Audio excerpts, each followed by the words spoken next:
Mais uma vez, vocês estão felizes? Amém. Querido, você trouxe Bíblia, abra comigo em Hebreus capítulo 6, do versículo 10 ao 15.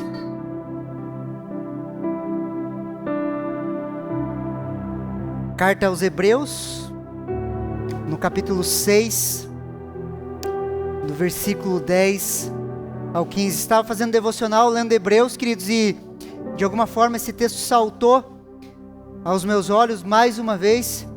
Carta aos Hebreus é uma carta que eu gosto bastante, e esse texto me saltou aos olhos. Eu quero compartilhar um pensamento com vocês aqui. Olha o que a palavra de Deus nos fala.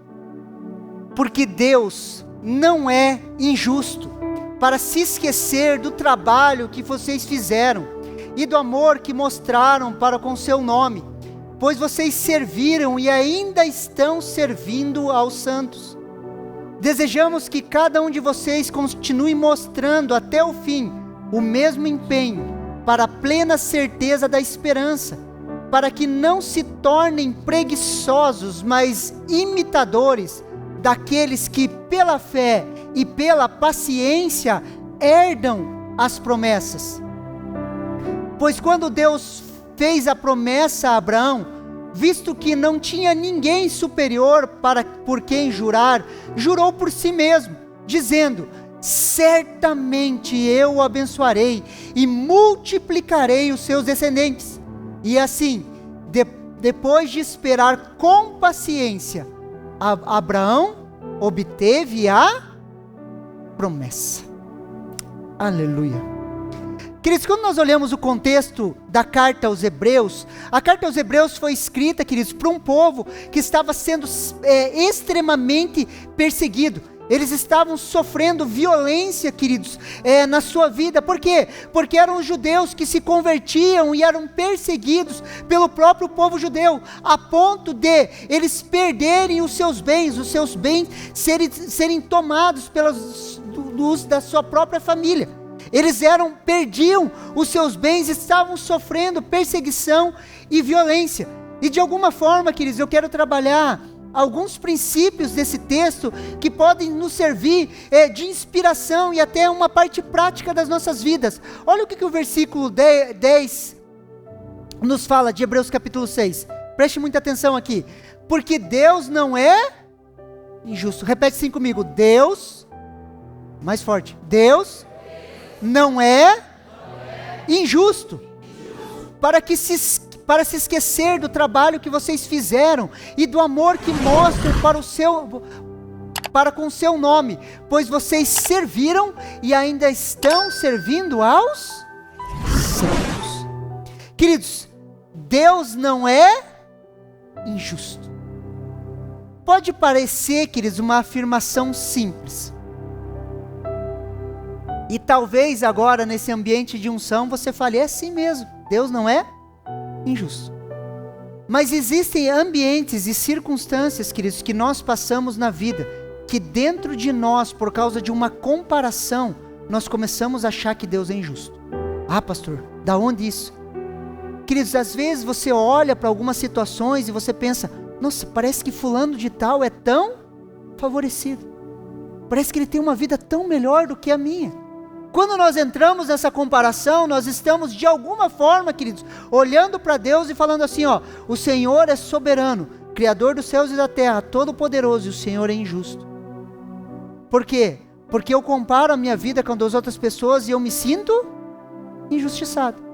Nós não verbalizamos isso, mas de alguma forma nós acolhemos o princípio dessa ideia dentro do nosso coração. Talvez, queridos, a gente não verbalize, não fale, mas dentro de nós, queridos, sempre quando nós nos comparamos com alguém e nos sentimos inferiores, de alguma forma nós projetamos contra Deus esse grau de injustiça. Duvido, queridos, que você nunca pensou assim: se eu fosse Deus, eu faria assim, assim, assim, minha vida seria muito melhor. Sim ou não? Consegue me entender? Olha o que Salmo 97, versículo 1 e 2 nos fala. Reina o Senhor, alegrem-se a terra, exultem as muitas ilhas, nuvens e escuridão o rodeiam, justiça e juízo são a base do seu trono. Queridos, a base do trono de Deus é justiça e juízo. Deus, ele não pode ir contra a sua natureza. Deus, ele não é injusto. Se Deus, queridos, for injusto uma única vez, a base do seu trono vai ruir. E se a base do trono de Deus ruir, todo o universo, toda a criação e tudo aquilo que nós conhecemos entra em colapso. Amém? Se uma única vez, queridos, Deus for contra a sua palavra, queridos, tudo aquilo que ele falou, tudo aquilo que ele afirmou, queridos, entra em colapso e tudo que nós conhecemos vai entrar em ruína. Deus, ele não é injusto. Ele não se esquece do nosso trabalho e da nossa obra. Presta atenção aqui. Deus, ele não se esquece daquilo que nós fazemos para ele. Fala um amém aí, queridos. Todas as vezes que servimos, que trabalhamos por amor ao nome dele, ele não se esquece. Todas as vezes que nós demonstramos amor ao servir os santos, queridos, ele não se esquece. E esse é o nosso destino, servir aos santos. Servir as pessoas, aos nossos. E todas as vezes, queridos, que nós empenhamos tempo, todas as vezes que você tira tempo para você servir no seu grupo familiar, todas as vezes você tira tempo para fazer uma visita, todas as vezes você tira tempo para evangelizar, para tocar pessoas, todas as vezes que você empresta os seus ouvidos às pessoas, aos santos, todas as vezes você serve na casa de Deus. Deixa eu dizer uma coisa, Deus, ele não se esquece. Ele não se esquece, queridos. Deixa eu dizer uma coisa que você vai colher. Fala um amém aí para mim achar que você está acreditando. Você vai colher, queridos. Tudo aquilo que você tem feito para Deus, queridos, ele não se esquece. Eu e você vamos colher. Olha o que 1 Coríntios capítulo 15, versículo 58 nos fala. Portanto, meus amados irmãos, sejam firmes, inabaláveis e sempre abundantes na obra do Senhor, sabendo que no Senhor o trabalho de vocês não é vão. Queridos, o trabalho em Deus não é em vão. Por isso que nós somos exortados, sejam abundantes na obra do Senhor. Queridos, sejam abundantes, trabalhe, se levante, toque pessoas, sirva na casa de Deus, sirva pessoas, sirva o seu grupo familiar, discipule pessoas, invista tempo em pessoas, seja abundante na obra do Senhor. Por quê? Porque o nosso trabalho não é em vão. Queridos, nós vamos colher, nós como igreja já temos colhido, queridos, e nós vamos continuar colhendo, e nós vamos colher. Seja abundante, queridos, sirva pessoas, ame pessoas, toque pessoas, seja um canal de bênção na vida das pessoas, porque o nosso trabalho no Senhor não é em vão. O autor de Hebreus continua, Hebreus 6:11. Preste muita atenção aqui. Desejamos que cada um de vocês continue mostrando até o fim o mesmo empenho para a plena certeza da esperança. Queridos, não é começar bem, é terminar bem. Queridos, não é começar bem, é terminar bem. Quando nós olhamos para a vida de Saul, queridos, Saul começou bem, mas terminou mal. Não é o começar, queridos, mas é o terminar, queridos. Quer ver um exemplo? Imagine um empresário, queridos, que viveu a vida inteira, queridos, 50 anos com uma empresa, prosperando, pagando todo mundo em dia, pagando todos os boletos. Imagine quantos boletos, quantos acertos esse empresário pagou em 50 anos. Se no final da vida, queridos, se no final da vida, ele dá um calote em uma pessoa, e ele morre, ele vai ser lembrado pelo quê? Pelo calote. 50 anos fiel, querido, pagando as contas, todos os boletos, tudo certinho. No final da vida, se ele der calote, queridos, ele vai ser lembrado pelo quê? Pelo calote, sim ou não? Por quê? Porque não é o começar bem, é o terminar bem. Queridos, e quando que termina? Deixa eu falar uma coisa para você. A nossa vida é feita de reviravoltas. Posso ouvir um amém? Queridos, A nossa vida só termina quando você esticar as canelas, queridos. Se estiver deitado num caixão. Até lá, queridos, pode ter reviravolta, pode ter sobe e desce, pode começar e terminar, pode ter coisas que você iniciou e você não conseguiu terminar, pode ter coisas que você sai de projetos se sentindo fracassado, mas deixa eu dizer uma coisa para você, não terminou. Termina, queridos, quando nós morremos, quando Jesus nos recolher, ou a última trombeta tocar e a gente vir para o céu. Então até lá, queridos, nós temos tempo para trabalhar, para se levantar, para começar de novo, queridos, para continuar na obra, para fazer de novo. Não deu certo um projeto, tenta outro, vai de novo, recomeça. Fala um amém aí, não fica parado. Queridos, ficar parado é andar para trás. Continua. Pastor, não deu certo o projeto, levanta, bate a poeira, vamos de novo, vai dar certo. Sim ou não?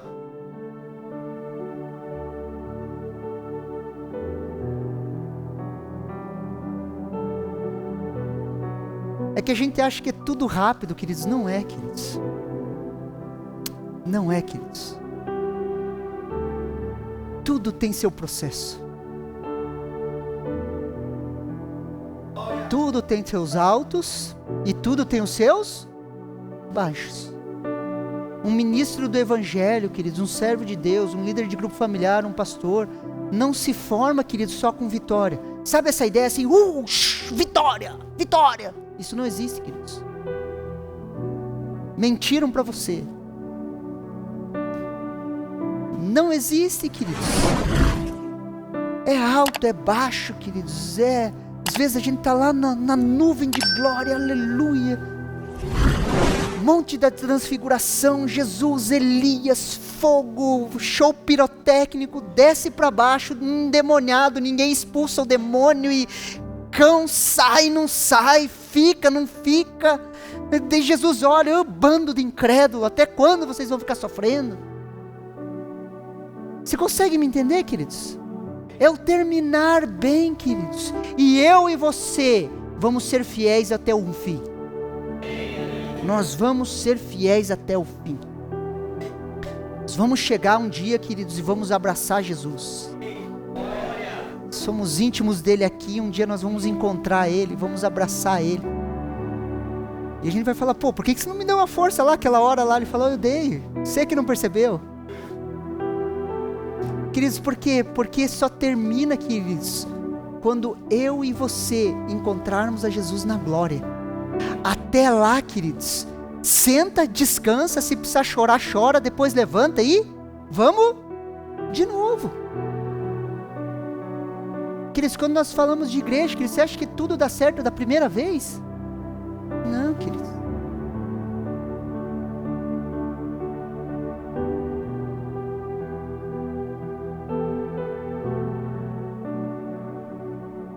Começa, senta um pouco, depois levanta e vai de novo, porque nós somos fiéis até o fim. Nós vamos terminar bem, amém? Olha o que o versículo 12 fala: para que não se tornem preguiçosos. Ninguém vai se tornar preguiçoso aqui, amém? Mas imitadores daqueles que pela fé e pela paciência herdam as promessas. A palavra preguiçoso, queridos, em algumas traduções, indolente, é essa palavra no grego, que significa o quê?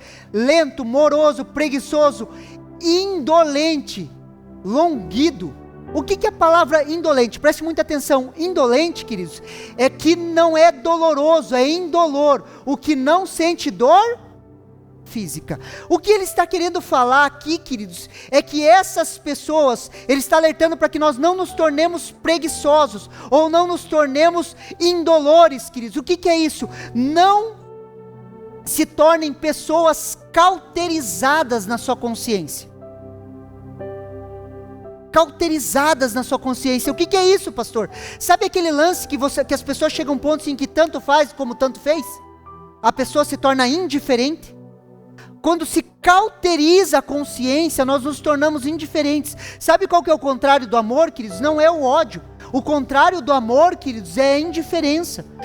Quem trata com casais sabe, queridos, enquanto o casal está querendo se matar e um quer dar no outro, assim, queridos, é porque tem jeito.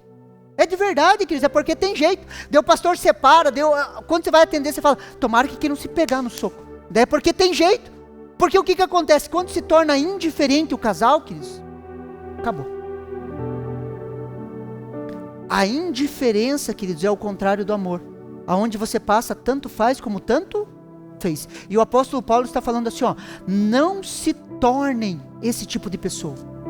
Não se tornem indiferentes, insensível às dores, queridos, que nos levam a vencer. Falam amém.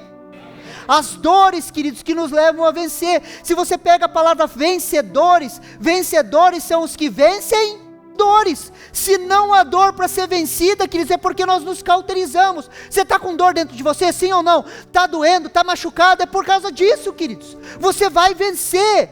Isso é bom que doa, queridos, é bom porque leva ao crescimento, é bom a dor da frustração, é bom as dores, queridos, fazem parte do amadurecimento, do crescimento. Se você conversar comigo e com a Kelly, eu vou te apresentar várias dores ministeriais, e fazem parte, queridos, do crescimento. Nós vencemos essas dores, e as dores continuam, porque não fomos cauterizados na nossa consciência.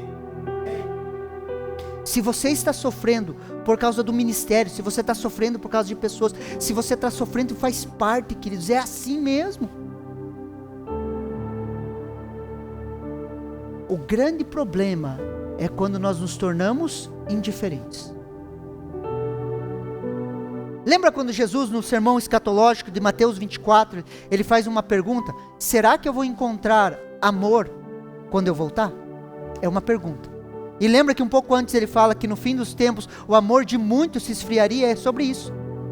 O amor de muitos, a consciência, o amor ia ficar cauterizado por causa da dureza que é viver nesse mundo aí fora. Só que nós vamos continuar mantendo nosso coração aceso. Falam amém.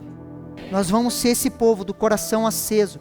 Não nos tornemos indolentes ou negligentes quando paramos. Nós nos tornamos indolentes ou negligentes, queridos, quando paramos no meio do caminho. Quando não permanecemos. Sabe o único jeito de a obra de Deus dar errado na sua vida? Só tem um jeito. Você parar.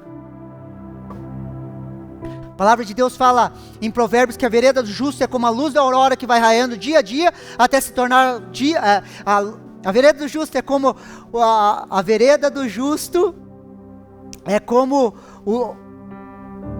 a luz da aurora que vai raiando dia a dia até se tornar dia perfeito. Eu e você estamos a caminho do dia perfeito. Vamos lá, assim eu vou ensinar que fica mais fácil do que falar. Você vai andando, queridos, dia a dia, você vai sendo transformado de fé em fé, de glória em glória, a imagem do Filho de Deus. E a luz do sol da justiça vai clareando a sua vida, e você vai caminhando ao dia perfeito. Qual que é o grande problema? Se nessa caminhada você se ofende, você se machuca com alguma coisa, você se cauteriza, o que você faz? Você para. Se você parar, você não vai continuar de fé em fé e de glória em glória. Só tem um jeito da obra de Deus não dar certo na vida de alguém: a pessoa parar. Nós podemos parar por feridas no nosso coração, nós podemos parar por decepções com pessoas, nós podemos parar por vários motivos. Deus tem um projeto, né, queridos? Que você saia daqui e você chega ao dia perfeito, sim ou não? Ele tem esse projeto. Esse projeto aqui vai acontecer de forma automática na sua vida? Existe um plano perfeito e um plano permissível, queridos. Se você está caminhando aqui, querido, você pode entrar no plano perfeito. Se você simplesmente quiser falar assim, eu não quero mais, eu vou viver a minha vida. Sim ou não? Nós nos tornamos indolentes ou negligentes quando paramos no meio do caminho. O evangelho, queridos, tem muito mais a ver com permanecer. Não é tanto erro e acerto. Não estou falando para você errar de propósito. Ou viver uma vida de qualquer jeito, não é isso, queridos. Mas o evangelho tem mais a ver com permanecer do que com erros e acertos. Queridos, é permanecer no caminho, é permanecer na palavra, é permanecer em Cristo. É permanecer, queridos. É continuar caminhando apesar das dores. Dói, queridos, mas continua andando. Anda, vai andando. aquele que carrega a boa semente, semeando e chorando. Um dia vai voltar com seus fardos, regozijando de alegria.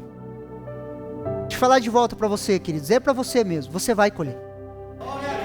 Você vai colher cada oração, queridos. Você vai colher cada tempo que você serviu pessoas. Você vai colher cada tempo que você serviu no louvor. Você vai colher cada tempo que você serviu no grupo familiar. Você vai colher cada tempo que você serviu. Queridos, nada escapa. Tudo que você serviu, tudo que você fez para o Senhor, você vai colher.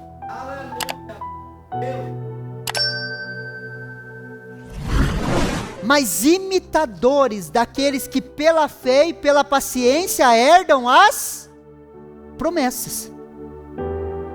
O apóstolo Paulo fala para a gente ser imitador, queridos. Eu quero te perguntar uma coisa: a quem você tem imitado? Quais são as suas referências? Quem que você tem imitado? Quais são as suas referências? Deixa eu dizer uma coisa para você. Ande com pessoas que te levam para perto de Deus. Queridos, ande com pessoas de fé, queridos. Ande com pessoas que te levam perto de Deus. Você, queridos, é a soma das 5 pessoas mais próximas de você. Ah, pastor, pessoas não me influenciam, queridos. Nunca foi assim. Ninguém é uma ilha, queridos. As pessoas que você coloca na sua mesa, queridos, são as pessoas que vão te influenciar. E você é a soma das 5 pessoas mais próximas de você. Queridos, não estou dizendo com isso que você tem que excluir e não andar com o ímpio, não é isso, queridos, mas você tem que estar próximo de pessoas que te levam para perto de Deus. As pessoas que estão próximas de você, queridos, que sentam na sua mesa, que compartilham do seu coração, queridos, precisam ser pessoas que te levem para perto de Jesus, sim ou não? Quando nós olhamos para Jesus, queridos, Jesus tinha multidão, Jesus tinha os 70, os 12 apóstolos, e ele ainda tinha 3 mais chegados, e ele tinha um que reclinava no seu peito. Nós precisamos, queridos, ter essas referências, imitar essas pessoas, queridos. Para quem que você abre o seu coração? Para quem que você fala das suas dores? Olha que interessante uma história, queridos, que se encontra em 2 Reis, no capítulo 4, queridos. Só para resumir, antes de a gente entrar no texto, o que acontece nessa história aqui, queridos? Uma mulher rica, queridos, ela não podia ter filhos, e o que acontece? Ela constrói uma casa para Eliseu, todos sabem a história, né? Ela constrói o quarto do profeta, coloca uma escrivania, deixa tudo acertadinho ali para o profeta, ela constrói um quarto, ela olha para o seu marido, ela fala, vamos construir lá em cima um quartinho de tijolos e colocar nele uma cama, uma mesa, uma cadeira, uma lamparina para ele quem? Eliseu, assim sempre que nos visitar ele poderá ocupar. Assim sempre que Eliseu passava por ali, ele se hospedava naquela casa. A mulher construiu algo para eles. Um dia Eliseu perguntou como poderia retribuir aquela mulher. E aquela mulher era muito rica, e o que ela pediu? Ela pediu um filho, era a única coisa que faltava. E o que aconteceu? Dentro de um tempo essa mulher teve um filho. Passaram-se os tempos, Eliseu tinha profetizado esse filho veio, mas um dia esse menino veio a falecer, ele morreu. Ela subiu em um jumentinho e correu atrás do profeta. E quando ela estava chegando, olha que interessante aqui, queridos. 2 Reis, capítulo 4, versículo 25 e 26. Assim ela partiu para encontrar-se com o homem de Deus, no Monte Carmelo. Quando ele viu a distância, disse ao seu servo Geazi, olhe, é a sunamita. Corra ao encontro dela e lhe pergunte se está tudo bem com você, tudo bem com o seu marido e com o seu filho. E ela respondeu, está tudo bem. Deixa eu te falar uma coisa aqui. Quando o Geazi, o servo de Eliseu, perguntou para ela, está tudo bem? O que ela respondeu? Estava tudo bem? Não. Por que ela não falou da história do filho dela pro servo de Eliseu? Porque ele não tinha como resolver o problema. Se fosse a gente, meu Deus do céu, olha o que está acontecendo na minha vida, desgraça de vida, Jesus me abandonou. queridos, não saia contando seus problemas para todo mundo. Esse homem, queridos, o servo de Eliseu, tinha como resolver o problema dessa mulher? Quando ele perguntou, tá tudo bem? Tá tudo bem. Por quê? Porque não tem, se eu contar para você não vai adiantar mesmo, você não tem como resolver. E ele foi direto para quem? Para Eliseu, aquele que poderia resolver o seu problema. O grande problema, queridos, que é onde a gente está. Fala com um, fala com o outro, fala com o outro. E no ambiente que a gente vive, queridos, falou para um, falou para todo mundo. Não sei por que aqui, assim. Sim ou não? Vocês riem lá de São Luís é igual. Aleluia. Campo Largo não vai ser igual. Aleluia. Mas você consegue me entender? Não estou falando no seio da igreja, ok? No seio da igreja nós temos a proteção, nós nos protegemos. Quando nós sabemos as coisas, nós nos protegemos entre nós. Mas aí fora, queridos, você sair falando para todo mundo. Abra o seu coração, queridos, para as pessoas certas. Procure pessoas certas. Procure pessoas que possam te ajudar. Posso ouvir um amém? Não saia falando das suas dificuldades com quem não pode te ajudar. O texto de Hebreus continua. Pela fé e pela paciência herdam a promessa. Pela fé e pela... Repete comigo. Fé e paciência. Fé e paciência. Fé e paciência. Aleluia. Não é tudo para hoje, queridos. Temos uma vida inteira para colher os frutos das promessas de Deus. Sim ou não? Paciência. Pela fé, olha o que Hebreus capítulo 11, versículo 1. Ora, a fé é a certeza daquilo que esperamos e as provas das coisas que não vemos. Certeza daquilo que esperamos. O que você tem esperado em Deus, queridos? Ou estamos cauterizados naquilo que esperamos? Muitas vezes, queridos, Provérbios fala que a esperança muitas vezes adiada adoece cauteriza o coração. Queridos, não deixe de esperar, queridos. O que você tem esperado? Quais são as promessas de Deus que você tem esperado? Quais são os projetos que Deus tem colocado no seu coração? Espere com paciência. Fale dos projetos, fale de projetos, fale das promessas. O que você espera em Deus? Puxa a memória agora, o que você espera em Deus?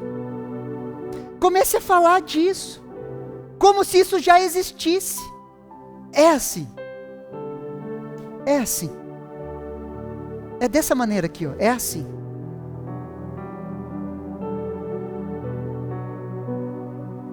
Nós temos projetos para Vitimarsum, amém? E nós vamos ver, queridos, um avivamento acontecendo. É assim. Porque nós esperamos isso. Nós esperamos, queridos, nós vamos ver a unidade dos pastores conversando entre eles. Nós vamos ver, queridos. Já estamos vendo. Já está acontecendo. Fale de projetos, queridos. Deixa eu dizer uma coisa para você. Pessoas medíocres falam de pessoas. Pessoas extraordinárias falam de projetos. Nós não falamos de pessoas, nós falamos de projetos. Se você for conversar, eu posso sentar e conversar com você. 2024 está traçado, queridos. Eu e a Kelly sentamos. Esse é o projeto, é assim que vai acontecer. Nós vamos ver a igreja em Campo Largo florescendo. Nós vamos ver aqui a igreja crescendo. Nós vamos ver. Nós esperamos, estamos esperando nisso. Falamos de projetos. Fale de projetos, porque traz à luz aquilo que nós temos esperança. E a prova das coisas que não vemos. O que você tem visto no teu espírito, queridos? Podemos ver com os olhos naturais, mas nós podemos ver com os olhos espirituais. O que você tem visto no invisível, queridos? O que você vê dentro de você? O que você vê quando você fecha os seus olhos, você começa a orar, você levanta as suas mãos, você começa a adorar a Deus, as imagens vão vindo a respeito da sua família, vem vindo a respeito do seu futuro. O que você vê? O que você enxerga, queridos? Queridos, Deus trabalha com imagens. Ele trabalha com imagens. E às vezes você está orando por pessoas, você está orando por você mesmo e você vê imagens. E muitas vezes você fala, pastor, mas é impossível. Queridos, aquele que crê, ele verá a glória de Deus. Vai acontecer. Vai acontecer, queridos. Maturidade, queridos, é ver as coisas que você sempre viu de forma diferente, caótica da fé. Maturidade, queridos, é ver a mesma situação com um olhar diferente.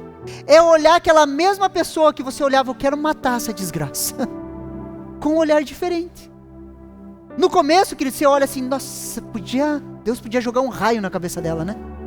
Daí passa-se um tempo, querido, você vai amadurecendo, você fala assim, não, tomara que ela só tropece na rua e bata os dois joelhos no chão, e rale os dois assim, tire a tampa do joelho. Depois de um tempo, querido, você pensa assim, tomara que só bata um minguinho do pé na quina da cama e vire o dedinho do pé do lado. Daí chega um dia, querido, que você olha assim, tomara que tenha saúde, que vá bem, tá tudo certo. Porque é a mesma pessoa, queridos, o mesmo bodinho que te dava a cabeçada. Mas você olha agora, queridos, de uma forma diferente. É assim, queridos. E isso é maturidade. É a mesma circunstância, a mesma pessoa. Só que o teu olhar mudou, a tua maneira de ver mudou. Mas sejam imitadores dos que pela fé e pela paciência herdam a promessa. Pela fé e pela paciência. O que é paciência, queridos? É característica do paciente, de quem não perde a calma ou suporta algo sem reclamar, uma definição de paciência. Paciência, queridos, é perseverar com calma. Preste atenção aqui em mim. Paciência é perseverar. Vai, repete comigo. Paciência é perseverar com calma. É perseverar, queridos. Vamos perseverar com calma. É perseverar com calma, queridos. Paciência, queridos, não é uma autodisciplina. Preste atenção, para o crente, paciência não é uma autodisciplina, não é um esforço humano, é fruto de um relacionamento. Olha o que Gálatas capítulo 5, versículo 22 e 23 nos fala, preste atenção aqui. Mas o fruto do Espírito é amor. O fruto do Espírito, queridos, é como se fosse uma mimosa, assim. Todo mundo entende mimosa, né? Mexerica. Eu falei mimosa lá em Paranavaí, eles acharam que era uma vaca, eu estava falando de vaca. Mas mimosa é mexerica. O fruto do Espírito é amor, como se fosse uma mexerica. O amor é uma mexerica com seus gomos. O fruto do Espírito é amor, alegria, paz, paciência, amabilidade, bondade, fidelidade, mansidão e domínio próprio. Contra essas coisas não há lei. Então, queridos, a paciência, queridos, não é uma autodisciplina, mas é fruto do nosso relacionamento com o Espírito Santo de Deus. A paciência é resultado do relacionamento com o Espírito Santo. Ela não vem dos nossos próprios esforços. Fala um amém aí. Queridos, e um dos frutos que o crente dá um dos gomos do fruto é paciência. Deixa eu falar uma coisa aqui para você. Imagine a cena. Eu e a Kelly tratando com uma pessoa e você olhando de fora e nós não estamos te vendo. Ok? Imagine a cena. De repente eu me levanto e começo a gritar com essa pessoa. Você se escandalizaria? Sim ou não? Você se escandalizaria? Levanta a mão aí, sim? Então por que você grita com as pessoas? Queridos, nós não gritamos com pessoas. Pastor, e com as crianças? Com as crianças, sim, nós falamos alto, sim. Às vezes a gente precisa disciplinar. Com pessoas adultas, nós não gritamos.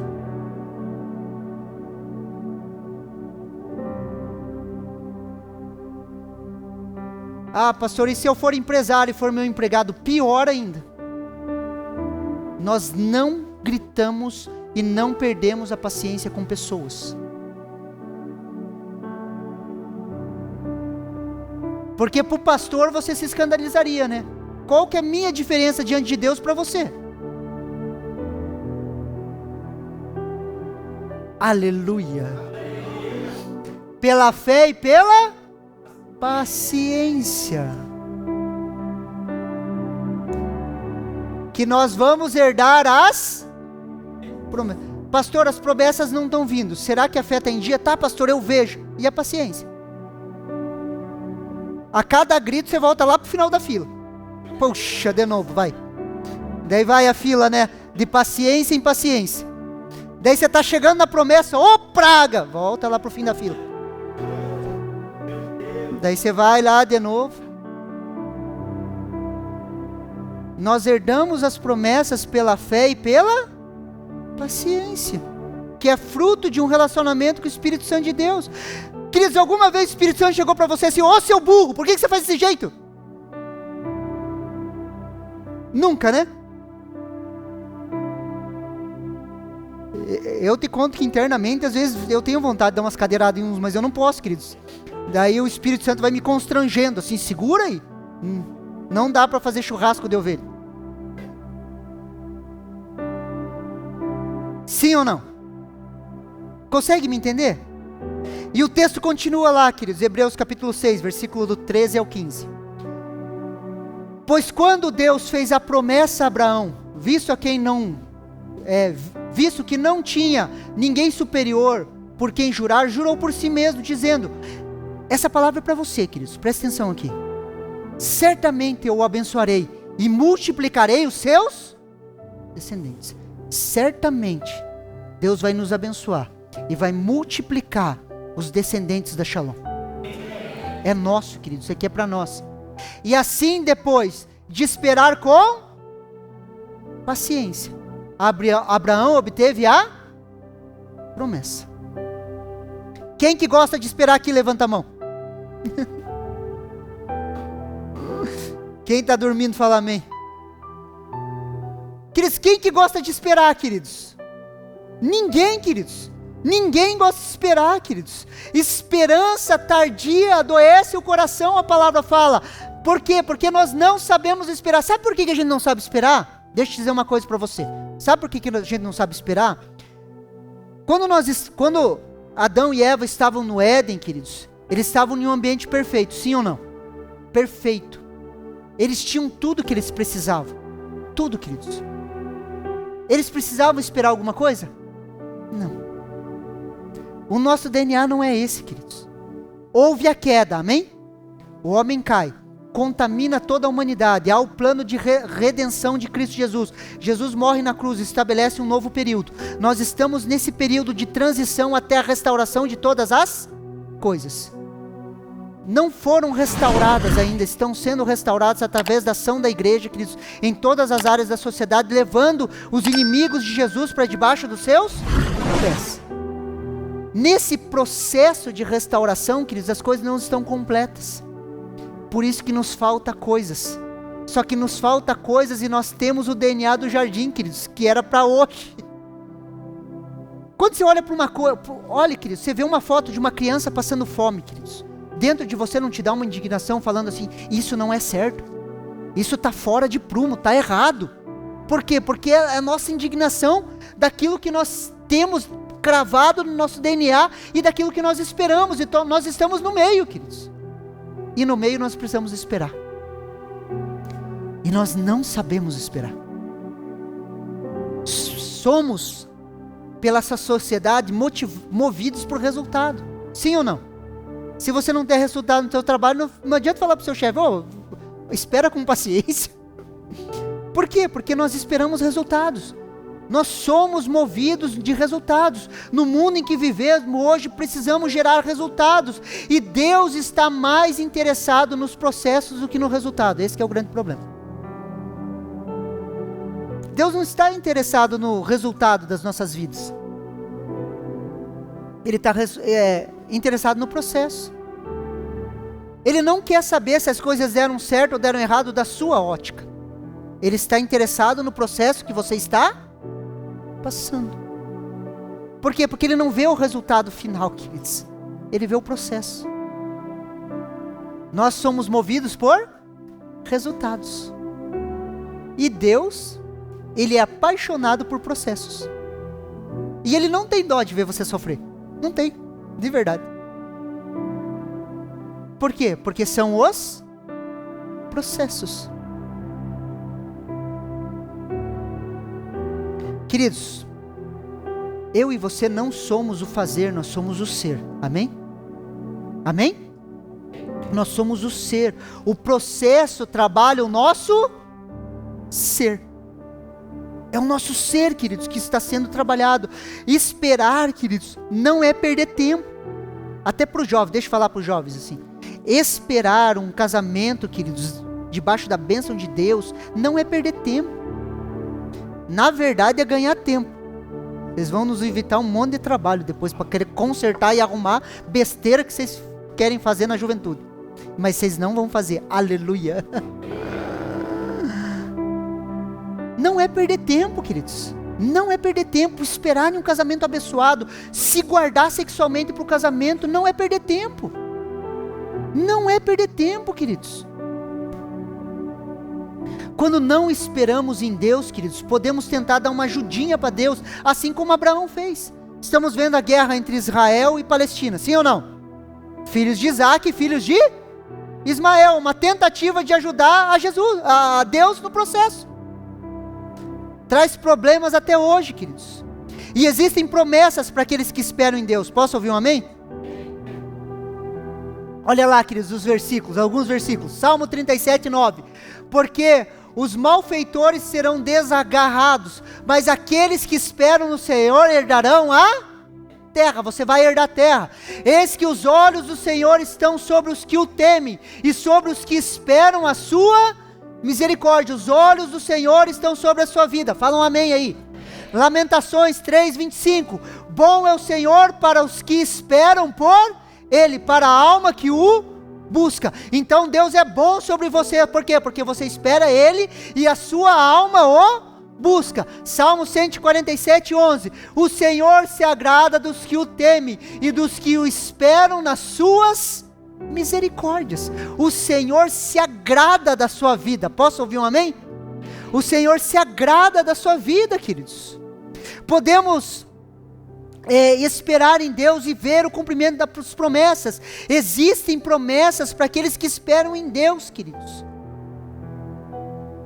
E para você, queridos, que talvez esteja cansado em alguma área da sua vida, cansado, sobrecarregado, e você veio aqui hoje, eu quero entregar uma promessa para você.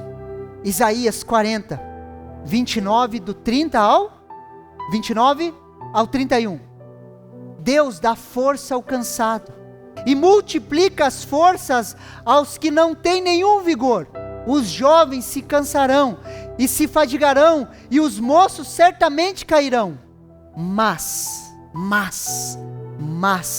os que esperam no Senhor renovarão as forças, subirão com asas como águia, correrão e não se cansarão, caminharão e não se fadigarão. Essa é a promessa de Deus para a sua vida. Com fé e com paciência, eu e você esperamos no Senhor. Olha o que Isaías 64:4 nos fala. Porque desde a antiguidade não se ouviu, nem com os ouvidos se percebeu, nem com os olhos se viu um Deus além de ti, que trabalha por aqueles que nele esperam. Queridos, pela fé e pela paciência, eu e você vamos herdar as promessas. Por quê? Porque nós esperamos em Deus, e não há um Deus como o nosso Deus, que trabalha por aqueles que nele esperam. Essa é a palavra do Senhor para a minha e para a sua vida. Você consegue me entender? Existem promessas para mim e para você. Não desista no meio do caminho, queridos, não pare, continue avançando. Pastor, está doendo, estou machucado, continua andando, queridos, anda, continua, o Espírito Santo vai se relacionando com você, a sua fé vai sendo renovada, os frutos de paciência vão sendo multiplicados na sua vida, você vai esperando em Deus, e você vai ver o cumprimento das palavras de Deus para a sua vida. São promessas, queridos, para minha e para a sua vida. Deus, Ele não é injusto. Os olhos de Deus estão sobre as nossas vidas. Você recebe essa palavra no seu coração? Quero te convidar a você se colocar em pé.